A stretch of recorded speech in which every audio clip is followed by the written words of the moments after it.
இதுக்கு அரசு வேலை கிடைக்கணும்னா சிம்மமும் சிம்மாதிபதி சூரியனும் வலுத்திருக்கணும்.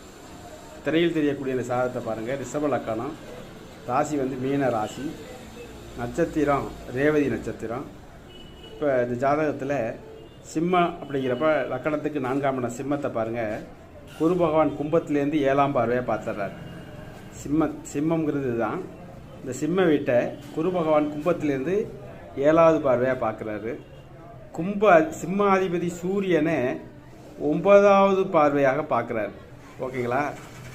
அப்போ சிம்மமும் சிம்மாதிபதி சூரியனையும் குரு பார்த்து, அந்த சூரியன் இங்கே நீசமாக இருந்தாலும் கூட அங்கே உள்ள வீட்டுடைய அதிபதி சுக்கிரன் ஆட்சியாக இருக்கப்ப நீச பங்கம் அடைஞ்சு இருக்குது.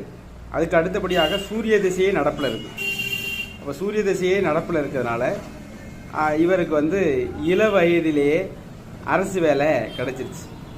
ஒருத்தருக்கு அரசு வேலை கிடைக்கணும், இள வயதிலே அரசு வேலை கிடைக்கணும்னா சிம்மமும் சிம்ம அதிபதி சூரியனும் வலுத்திருக்கணும். அந்த வகையில் பார்க்குறப்ப இந்த ஜாதகத்துக்கு அதுதான் சொன்ன மாதிரி தான். சிம்ம அதிபதி சூரியன் சூரியன் புதன் சுக்கிரன் இது மூணுமே உள்வட்ட கிரகம்போம். இந்த 3 கிரகத்தையும் குரு 9ஆவது பார்வையாக பார்த்துறாரு. 9ஆவது பார்வையாக பார்த்து சூரியன் நீசமாக இருந்தாலும் அந்த வீட்டோட அதிபதி ஆட்சி பெற்றிருக்கிறப்ப நீசபங்கம் அடைஞ்சிருச்சு. அப்போ நீசபங்கம் அடைஞ்சு வலுப்பெற்று குருவுடைய 9ஆவது பார்வையால் பார்க்கப்பட்டிருக்கு. அப்போ சூரியனுக்கு வீடு கொடுத்தவன் ஆட்சி சூரியனையும் குரு பார்க்குது, தன் வீட்டு சிம்மத்தையும் குரு பார்க்குது. அப்போ சிம்மத்தையும் சிம்மாதிபதி சூரியனையும் குரு பார்த்து, அது மட்டும் இல்லாமல் சூரிய திசையே நடக்குது.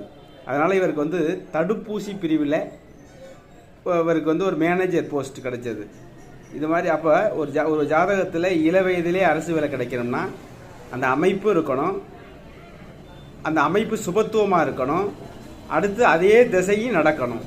ஓகேங்களா? அதுக்கு மட்டும் இல்லாமல் லக்கணாதிபதியும் வலுப்பெற்றிருக்கணும். இங்கே லக்கணாதிபதியான சுக்கிரனும் ஆட்சி பெற்ற நிலையில் இருக்காரு.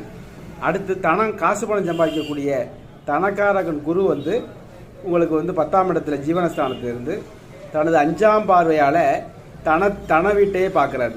அப்போ தனாதிபதி புதனும் குருவால் பார்க்கப்படுறாரு, தனஸ்தானமும் குருவால் பார்க்கப்பட்டிருக்கு. இப்படி தனாதிபதி ரெண்டுமே குருவால் பார்க்கப்பட்ட நிலையில தான் இள வயதிலே அரசு வேலை கிடச்சி நிறைய காசு பணங்களை சம்பாதிக்கக்கூடிய யோகம் அமைப்பு எல்லாமே இவருக்கு உருவானது. புரியுதுங்களா? இதுதான் தெரிஞ்சுக்கோங்க. சிம்மமும் சிம்மாதிபதி வலுத்திருக்கிறது மட்டும் இல்லாமல் அடுத்தபடியாக தனாதிபதியும் தனக்காரகனும் வலுத்ததுனால இள வயதிலே அரசு வேலை கிடைத்து நல்ல வசதி வாய்ப்புகளை அவரால் அடைய முடிஞ்சது. இதுதான் உதாரண ஜாதகம். நன்றி, வணக்கம்.